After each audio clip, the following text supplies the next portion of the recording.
네, 안녕하세요. 네, 반갑습니다. 네, 오늘은 이제 저당권 좀 들어가도록 하겠습니다. 네, 한번 볼까요?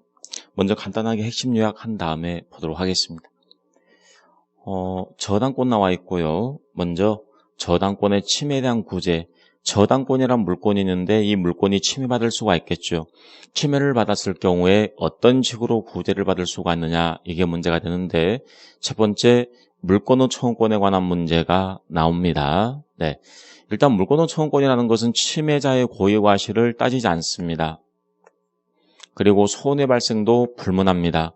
이 점이 바로 손해배상 청구권하고 차이점이죠. 불법 행위를 근거로 해서 손해배상을 청구하려면 고의 과실이 있어야 되죠. 손해 발생도 있어야 되는 거죠. 이 차이점 기억하시고요. 그리고 물권의 청구권에서 반환 청구권은 인정되지 않는다라는 걸 기억해야 되겠죠. 자, 그 다음 3번 질문입니다. 자, 침해가 있을 경우에 그 제거 예방을 청구할 수가 있습니다. 자, 공장에서 물건이 반출이 됐다라고 한다면 반환 청구권은 행사할 수가 없지만 뭘 청구하는 건데요? 방해 제거로서, 방해 배제로서 원상회복을 청구할 수가 있다라는 것, 이게 판례가 되겠습니다. 자, 그 다음 4번 질문입니다. 피해담보 채권에 만족 얻을 수가 있다. 그 말은 손해가 없다는 거죠. 손해가 없을지라도 물권의 소원권 그대로 인정된다라고 했고요. 그 다음에 저당권자에는 점유권이 없잖아요. 따라서 점유권에 대한 물권의 소원권은 인정되지 않고요. 단지 저당권에 근거한 방해 제거, 방해 예방만 인정되고 있습니다.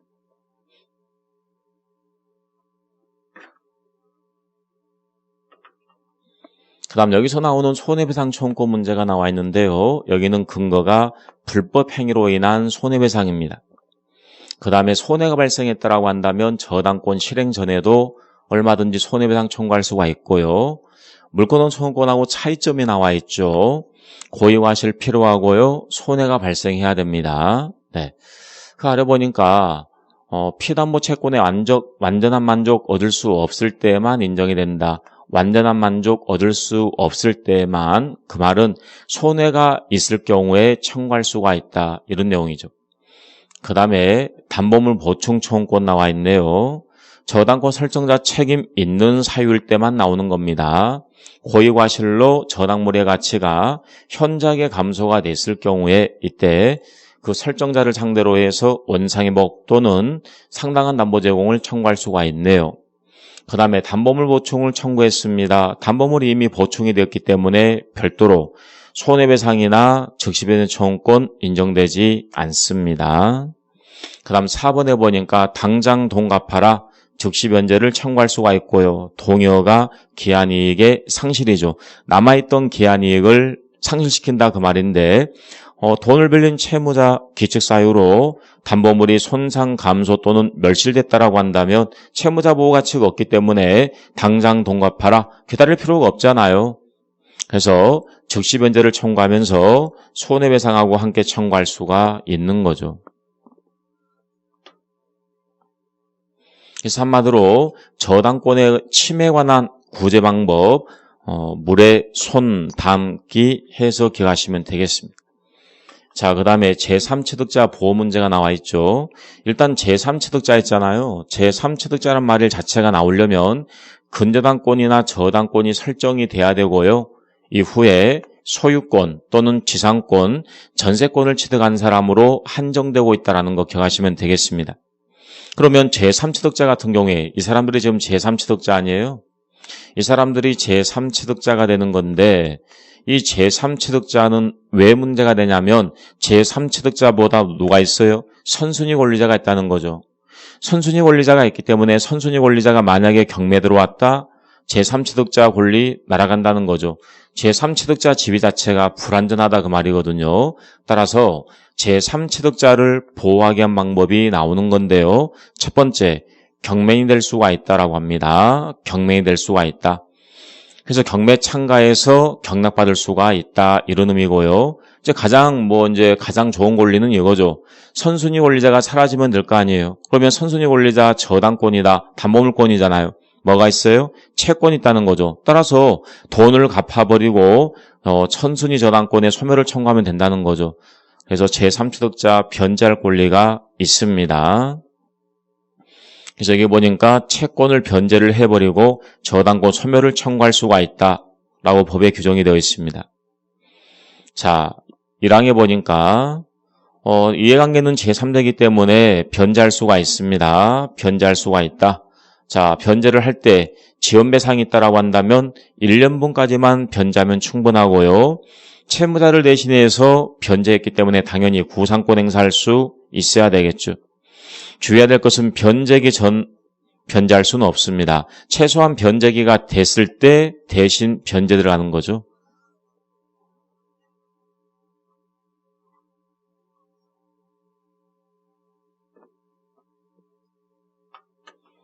제3취득자의 비용 상환 문제가 나와 있네요. 네.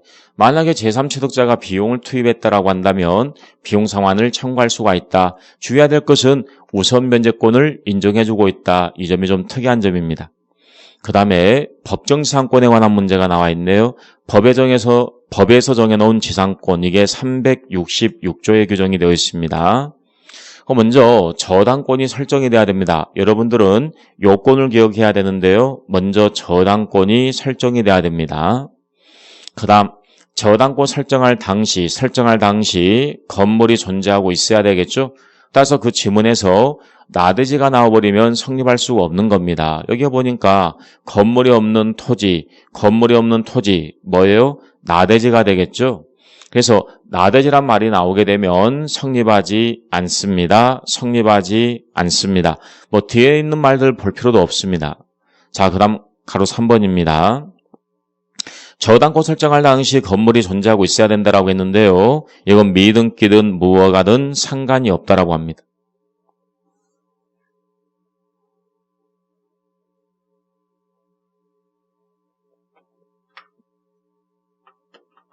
자, 가로 4번에 보니까 저당권 설정할 당시 건물이 존재했대요. 그럼 존재했다라고 한다면 이후에 건물을 개축했다, 증축했다, 또는 철거낸 후 재축했다, 신축했다.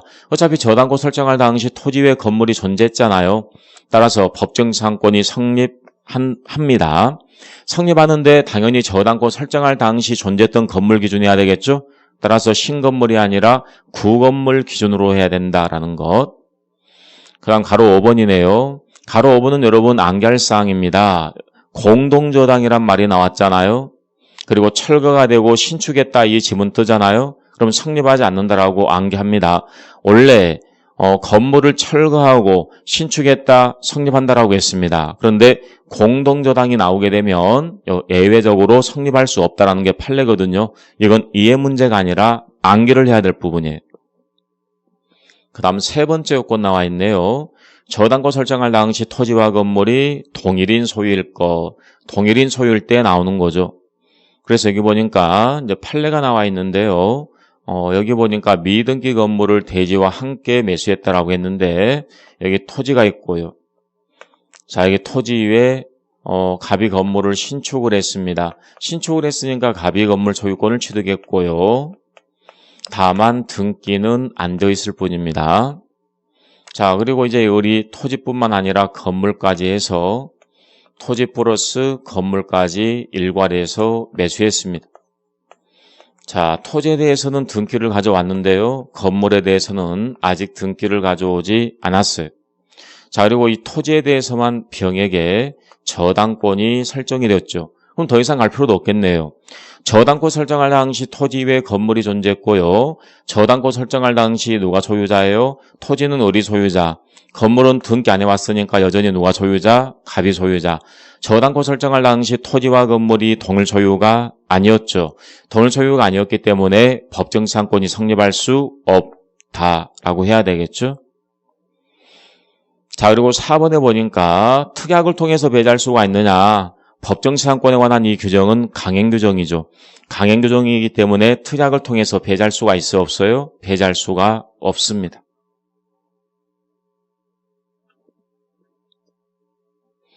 그래서 효력이 없다라고 해야 되겠죠. 관습상의 지상권하고 비교해야 됩니다.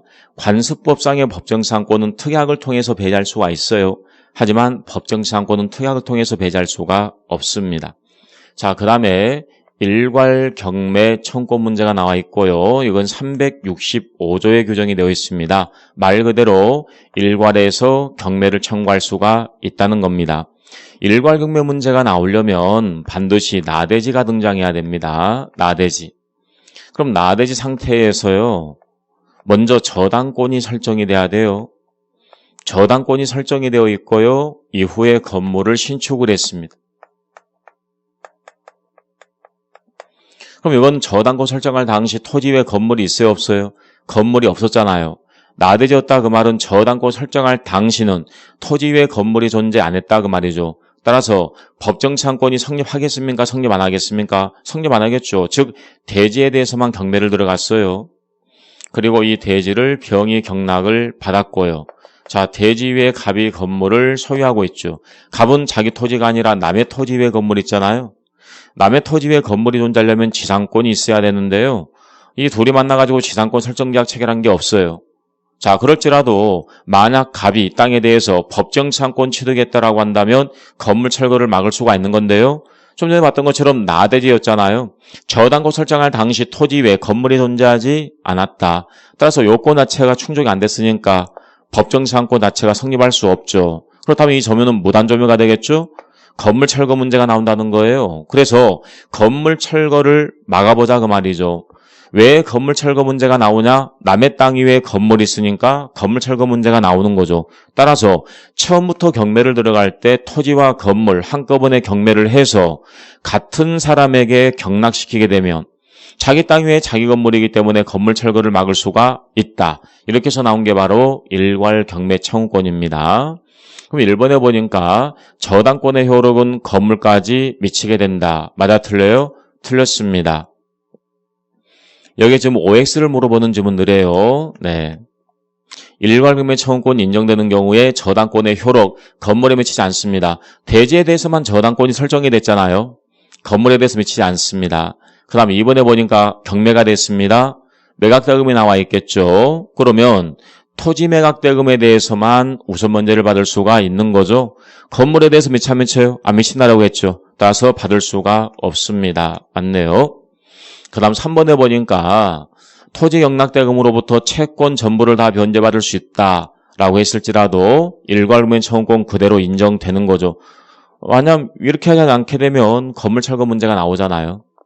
그 다음 4번에 보니까 일괄 경매 청구권은 권리지 의무가 아닙니다.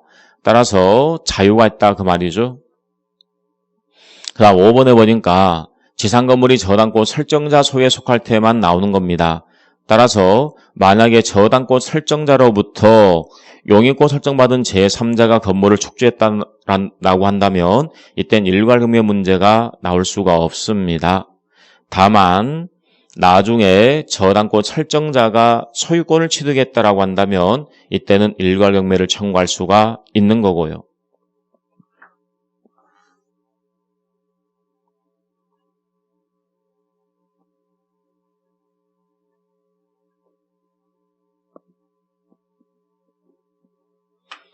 자, 근저당권에 관한 문제가 나와 있죠. 그래서 근저당권 같은 경우에는 채권 최고액 범위 내에서 우선 면제를 받을 수가 있다라고 했는데 결산기에 봤더니 채무총액이 채권 최고액을 초과했다는 거예요. 자, 초과했을 경우에 과연 얼마까지 돈을 갚은 다음에 그 근저당권에 등기 말소를 청구할 수가 있느냐? 이게 문제가 되는데 근저당 설정자가 만약에 채무자예요. 채무자다라고 한다면 이 사람은 당연히 돈을 전부 다 갚아야지만이 말소 등기를 청구할 수가 있겠죠. 그래서 총액 변제하고 말소를 청구할 수가 있어요. 하지만 물상보증인하고 제3취득자 이 사람들은 채무자가 아니잖아요. 따라서 최고액까지만 변제하면 말소 등기를 청구할 수가 있다라고 이야기합니다. 자, 그 다음에 피담보 채권이 언제 확정이 될 거냐 확정 시기와 관련된 부분이죠. 근저당권이라는 것은 계속 증감 변동하는 상태거든요. 따라서 언제 확정이 될 거냐 이게 문제가 되는데 1번에 보니까 후순위 근저당권자가 경매를 신청했어요. 그러면 후순위 근저당권자가 경매를 신청했다 그 말은 더 이상 거래를 할 마음이 없다는 거죠. 더 이상 거래를 할 마음이 없기 때문에 경매를 신청했을 때 이때까지 남아있는 채무가 피담보 채권으로 확정되겠죠. 다만 선순위 근저당권자가 경매를 한 건 아니잖아요.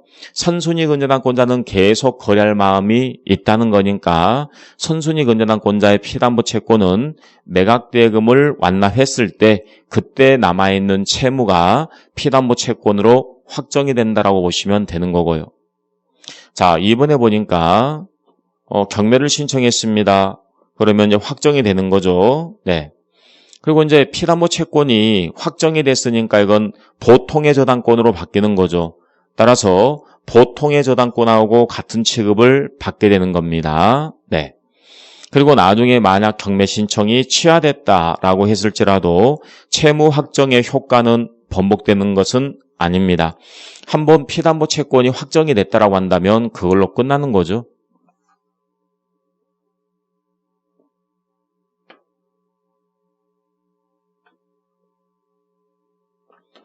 자, 공동저당이 나와 있네요. 동일한 채권을 담보하기 위해서 2개 이상의 부동산의 저당권이 설정이 됐을 때 이걸 공동저당이다라고 하는데 좀 주의할 사항이 있습니다. 채무자 소유 부동산하고요. 그 다음에 물상보증인 소유 부동산, 자, 이게 담보로 제공되어 있어요. 자, 이렇게 보면 되겠네요. 자, 예를 들면 여기 3억 원의 채권이 발생을 했고요. 이 사람이 채권자예요. 이 사람이 채무자고요. 이 사람이 채무자고요. 자, 이제 담보가 제공되어 있습니다. 예를 들면 X부동산 3억 원의 물건이 담보 제공됐고요. 근데 채권자가 또다시 담보를 요구했어요. 그래서 제3자가요. 자기 소유 Y부동산 이걸 담보로 제공했어요. 그럼 이 사람 같은 경우에는 채무자가 아님에도 불구하고 담보를 제공했죠. 이 사람을 우리는 물상보증인이다라고 이야기합니다. 물상보증인. 그러면 이게 이제 동시배당을 들어갔을 때 문제가 되거든요. 우리 일반적으로 이거 공부했습니다. 여기 3억 원의 채권이 발생을 했고요. 이 사람이 채무자예요. 채무자 소유 X부동산, Y부동산 담보 제공됐습니다. 3억. 그러면 우리가 동시배당을 했을 경우에 어떻게 공부했냐면 각 부동산 매각대금에 비례한다라고 했어요. 각 부동산 매각대금에 비례한다. 그래서 X부동산 대 Y부동산 매각대금이 3억 대 3억이니까 약분하게 되면 1대 1이잖아요. 더하면 2니까 2분의 1 대 2분의 1 한마디로 반반씩 부담하는 거죠. 따라서 값은 배당에 참가해서 X부동산, Y부동산에서 얼마씩 배당받을 수가 있느냐. 자, 이제 이게 문제가 되는데 값은 배당에 참가해서 토탈 3억 원을 배당받을 수가 있는데 X부동산은 3억 중에서 2분의 1. 자, 여기도 마찬가지 3억 중에서 2분의 1. 그래서 여기 1억 5천, 여기서 1억 5천. 그래서 값은 X부동산에서 1억 5천, Y부동산에서 1억 5천, 토탈 3억 원을 배당을 받게 되는 거죠. 각 부동산 매각대금에 비례한다라고 했어요. 근데 주의해야 될 것은 여기에 물상보증인 들어왔잖아요. 주의해야 됩니다. 이 물상보증이 들어왔을 경우에는 일단 채무자 부동산 먼저 배당을 합니다. 채무자 부동산 먼저 배당을 하고 배당받지 못한 부족 부분이 있을 경우에 한해서만 물상보증인 부동산에 대해서 집행 들어가는 거죠. 따라서 만약 이 경우에 X부동산 매각대금이 3억이다라고 한다면 3억 전부 다 받았으니까 그걸로 끝나는 거고요. 만약 여기 매각대금이 2억밖에 안 된다라고 한다면 배당받았어요. 그럼 얼마 부족합니까? 1억 부족하죠. 부족 부분만큼 물상보증인 부동산 집행을 들어간다라고 보시면 되는 거죠. 자, 그러면 지금 제가 설명했던 내용이 여기 2번에 관한 내용입니다. 2번. 자, 그리고 이 1번 부분 있잖아요. 다시 설명해 드릴게요. 지금 제가 설명했던 이 부분은 2번에 관한 내용이에요. 2번 같은 경우에 보니까 채무자 소유, 그 다음에 물상보증인 소유. 자, 이때 동시배당합니다. 자, 이때 각 부동산 매각대금에 비례한다라는 이 규정은 적용되지 않습니다. 따라서 채무자 소유 부동산에 대해서 우선 배당을 하고요. 그 다음에 부족 부분이 있을 경우에 추가적으로 물상보증인 부동산에 대해서 집행을 한다라는 것, 이 내용이 여기였습니다. 자, 그 다음에 1번 같은 경우에도 좀 특이한 사항인데요. 1번은 이런 내용입니다. 자, 여기 보니까 3억. 자, X부동산, Y부동산. 자, 그리고 여기 보니까 후순위가 있네요. 그러면 이제 동시배당 한번 해볼까요? 동시배당. 동시배당 하게 되면 갑은 배당에 참가해서 토탈 3억 원을 배당받을 수가 있는데 X부동산, Y부동산에서 얼마씩 배당받을 수가 있느냐 이게 문제가 되는데 좀 전에 봤던 것처럼 매각대금에 비례한다 했잖아요. 3억 대 3억 1대 1이네요. 반반씩 부담하면 되겠네요. 그래서 3억 중에서 2분의 1, 3억 중에서 2분의 1 부담하면 되는 거니까 1억 5천, 1억 5천 나오겠죠. 여기에서 1억 5천을 배당받고요. 여기서 1억 5천을 배당받겠죠. 그러면 X부동산 매각대금 3억에서 선순위 갑이 1억 5천 배당받았잖아요. 얼마 남았습니까? 1억 5천 배당 남았죠. 그래서 1억 5천은 후순위 권리자가 배당을 받으면 된다는 거예요. 그런데 만약에 20배당 들어왔어요. 20배당 들어와서 만약 X부동산 매각대금 먼저 배당을 했어요. 그럼 20배당 같은 경우에는 각 부동산 매각대금에 비례한다라는 제한을 받지 않거든요. 그래서 X부동산 매각대금은 3억이니까 갑이 3억 전부 다 배당을 받았다는 거예요.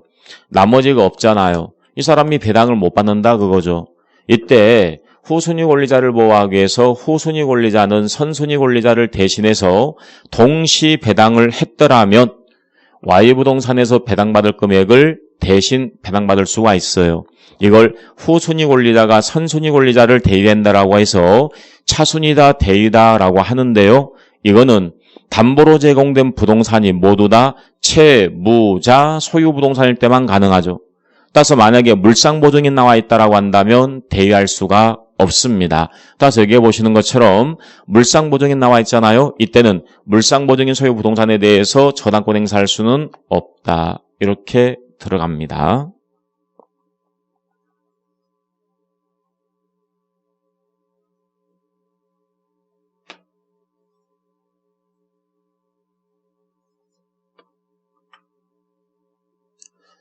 자, 이제 문제를 들어가는데요. 몇 문제 정도 더 확인하고 쉬도록 할게요. 자, 여기 보면 틀린 거 됐네요. 자, 1번에 보니까 채권과 이를 담보하는 저당권 원칙 주체를 달리할 수 없다. 우리가 뭘 공부했냐면 부종성 공부했잖아요. 저당권이란 담보물권은 채권 때문에 존재하는 거잖아요. 만약 채권이 없다라고 한다면 저당권 존재할 수 없죠. 따라서 채권이 주가 되는 거고 저당권이 종이 되는 거죠. 주와 종은 운명을 해야 되기 때문에 분리할 수가 없죠. 따라서 저당권자는 누가 돼야 되겠어요? 채권자가 돼야 되는 거죠. 따라서 채권자가 아닌 제3자 명의로 저당권 등기가 되었다라고 한다면 이 등기는 무효 등기가 되는 게 원칙입니다. 따라서 여기 보니까 채권자가 아닌 제3자 명의로 저당권 설정 등기가 격려가 되어 있다라고 한다면 이거는 특별한 사정이 없는 한 무효다라고 보시면 되는 거죠. 그 다음 2번 제문에 보니까 저당권 같은 경우에는 물상대의권이 있습니다. 물상대의성. 그러면 물상대의성은 그 저당 목적물에 대신하는 기타 물건이 발생했을 경우, 금전 기타 물건이 발생했을 경우에 이걸 압류를 해야 되는 건데 그 압류라고 하는 것은 특정을 하기 위해서 압류를 들어가는 겁니다. 채무자의 일반 재산하고 분리하기 위해서 특정하기 위해서 압류를 들어가는 건데 압류는 저당권자가 하든 제3자가 하든 상관이 없다라고 합니다. 자, 그 다음에 저당 부동산이 있고요. 그 다음에 지상권을 취득했다. 한마디로 누굽니까? 제3취득자죠. 우리가 좀 전에 봤던 제3취득자죠. 제3취득자 같은 경우에는 자기보다 선순위 권리자가 있기 때문에 지위가 불안하기 때문에 대신 변제를 해버리고 저당권의 소멸을 청구할 수가 있다라고 했습니다. 없다 틀렸네요. 정답 3번입니다. 근저당권이나 저당권 같은 경우에는 배당을 요구 안 했을지라도 당연히 배당을 받게 되는 배당 요구 채권이 아닙니다. 따라서 배당 요구를 안 했을지라도 배당에서 제외할 수는 없다는 거죠. 자, 그 다음 5번 질문이네요. 5번 질문에 보니까 나대들을 잡아내야 되겠죠. 나머지란 지문이 나오게 되면 법정지상권이 성립할 수가 없다. 법정지상권이 성립할 수 없기 때문에 건물 철거 문제가 나온다. 따라서 건물 철거를 막기 위해서 일괄 경매를 청구할 수가 있다. 다만 토지에 대해서만 저당권이 설정이 되어 있기 때문에 저당권의 효력은 건물에 대해서 미쳐 안 미쳐요? 안 미치죠. 따라서 우선 문제 받을 수는 없다. 이렇게 가는 거죠.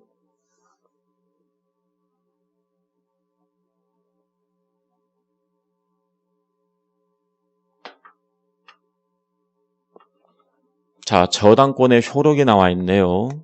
자, 그리고 틀린 거 됐습니다. 1번 볼까요? 자, 저당권 실행비용, 그 다음에 지원배상은 1년분 제한을 받게 되는데요. 이거는 등기 없이도 담보가 됩니다. 원본, 이자, 위약금, 이건 등기가 됐을 경우에 담보가 되는 건데요. 저당권 실행비용, 그리고 지원배상 1년분은 등기 없이도 담보가 된다. 즉, 등기 없이도 배당에 참가해서 우선 배당받을 수가 있다라는 부분이죠. 그 다음 2번 질문해 보니까 건물을 증축을 했네요. 그럼 기존의 건물 부분이 있을 거고요. 키워드가 뭐냐면 이미 뭐가 돼버린 거예요? 부합이 돼버렸대요. 그러면 부합됐기 때문에 별도 부동산으로 취급할 수가 없잖아요. 따라서 하나로 보는 거죠. 하나로. 따라서 경매가 들어갔다라고 한다면 경락받은 사람은 당연히 증축 부분의 소유권 취득할 수 있다라고 해야 되겠죠. 정답 2번이네요. 건물 소유를 목적으로 한 토지 임차인이 이렇게 볼 수가 있겠네요. 여기 보니까 토지가 있어요. 토지가 있고요. 토지에 대해서 임대차 계약이 체결됐고 이 사람이 임차인으로서 임차권을 가지고 있고요. 여기에 건물을 가지고 있네요. 그리고 이 건물에 대해서 뭐가 설정이 됐어요? 저당권이 설정이 됐다라고 했잖아요. 그럼 당연히 저당권의 효력이 임차권에 미치 안 미쳐요? 미치겠죠. 이 을은 건물을 소유할 목적으로 임차권을 가지고 있었죠. 하나의 종된 권리다라고 보시면 되는 거죠. 그래서 임차권에도 미치기 때문에 임차권도 경락인에게 이전된다. 이게 판례가 되겠네요. 그 다음 4번 질문해 보니까 저당권의 효력은 종물뿐만 아니라 종된 권리에도 미친다라는 게 판례가 되겠습니다. 네. 그 다음 5번 질문해 보니까 저당권의 효력은 저당부동산에 대한 압류가 있은 후에 자, 과실 문제가 나와 있네요. 저당권이 설정이 됐다라고 한다면 저당 목적물의 사용시익은 저당권 설정자가 하는 거예요. 따라서 저당권의 효력은 과실에 미치 안 미쳐요? 안 미치잖아요. 다만 뭐가 됐을 때 부동산이 압류가 됐다라고 한다면 이 과실에 대해서도 미친다라는 것. 다만 제3자에게 대항하기 위해서 통지를 해야 된다라는 것.